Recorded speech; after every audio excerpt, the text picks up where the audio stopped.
Hi mga idols! Another day, another life. Thank you Lord!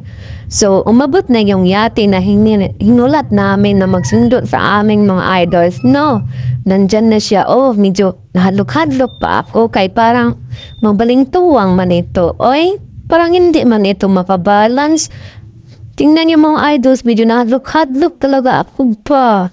Ang kurog-kurog talaga yung tuhod ko magsakay ngayon mga idols kay parang mababalintong man ta kami. Tapos, mali pala talaga yung desisyon ko nga humarap doon sa aking driver, no? Kaya nabaliktad man pala ako sa aming patutunguhan. Yan ang mga idols, maganda-ganda magsakay ng ganito. Tapos naisipan namin na magsasali daw kami sa Olympics ng synchronizing, oh. Yan, pugi-pugi ng aming kuan ba? Tigbusay. Kaya mga idol, sabi ko, mali-mali talaga yung desisyon ko na nagatubang doon sa kabit sa likod ba. Sabi ko kay housemate nga, tulungan mo daw ako, bacon, magtuyok-tuyok. Ako, sige na ba? Pero kay medyo mahadlok-hadlok lagi tayo, kay parang mabalintuang ang kuan out. Likod-talikod mo na, oy, naghanap pa ng paraan paano makaatubang. Naghinay-hinay na ako magtuyok dyan. O, diba? Nakatuyok na. Medyo nagkurog-kurog pa. Nagayok-lihok yung kuan. Yung bangka ba kay ula man yung cutting. Yan, napa-ismail na kay napatubang naman doon sa harapan.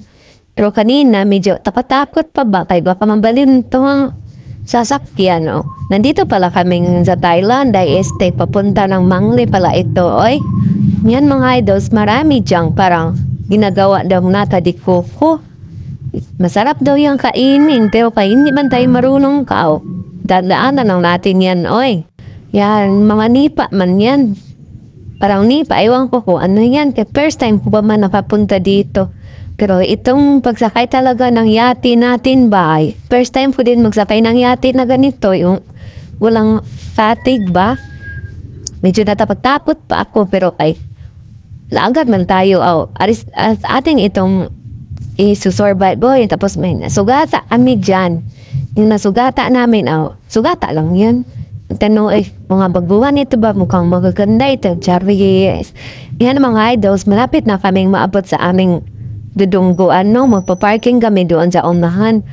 Yan. May nakita ako dyan na lumboy. Sabi ko, lumboy, kaso wala man yung bunga, oy.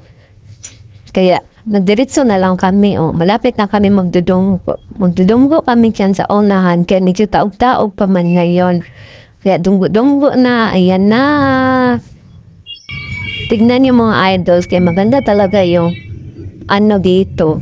Pag maglaag kayo mga ganito, magbugsay-bugsay kayo, maganda talaga sa feelings ba.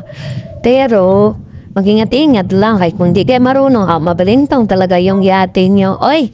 Talagang mababalintong talaga yan. Kaya mag-ingat-ingat. Yan na, nahirapan na ako. Tapos sabi ko, uy, wag yung kalimutan yung papsiyo natin na balon na. Kaya baka maiwan yan dyan sa ating yate. Hindi pala yan sa aming yate, mga idols. Yun yung pupuntahan namin dito sa Pispan ba. Siya para may-ari ng yate.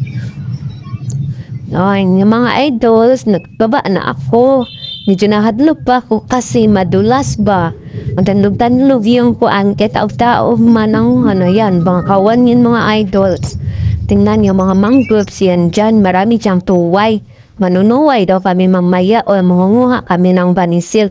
Apaman yun na lang ang next video ko kay magkuan-kuan lagi tayo. Kitali-tali na ni pare yung yate namin ay kaya baka makabuhi.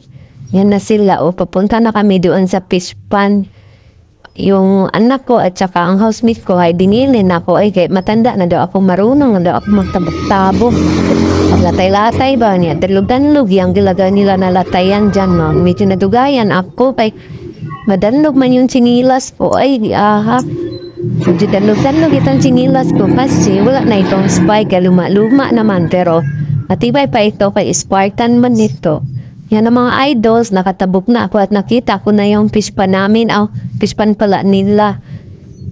Yan, tingnan niyo, ang ganda-ganda ng view. Sinadya pala yan, lagyan ng net mga idol sa kilid kasi magtaas ang tubig. Maglupad-lupad yung mga isda sa kapilang banger, no? Yan sila, yung anak ko at saka yan si daddy niya. Sila talaga yan lagi magkasama. Iniiwan talaga kami dyan. Hindi mainit-init na mga idols. Ito sa kabilang fish pan, pag uwi namin, nagpahubas yan sila. Pero kay, hindi man tayo cross, nahiya tayo maghingi ng banami or isda. Why not, idols? Yan ang fish pan, masarap lamoy-lamoy yan ba? Yan. Maganda sana, pero mamaya na tayo maglamay-lamay. Nainom dumagay itong sagbot mga idols ba yung doon sa bukid. Italit mo yan siya sa gitna. Tapos pa magtagandagan yung nagasunod sa iyo. Aw, dagma, oy. Tapos marami pa talaga yan iro dyan na nagasugat, nag-aw-aw. Mukhang hindi man ito mamaak. Pero manunumbag talaga itong mga iro na ito ba. Aw, dumating na kami sa bahay kubo ni Uncle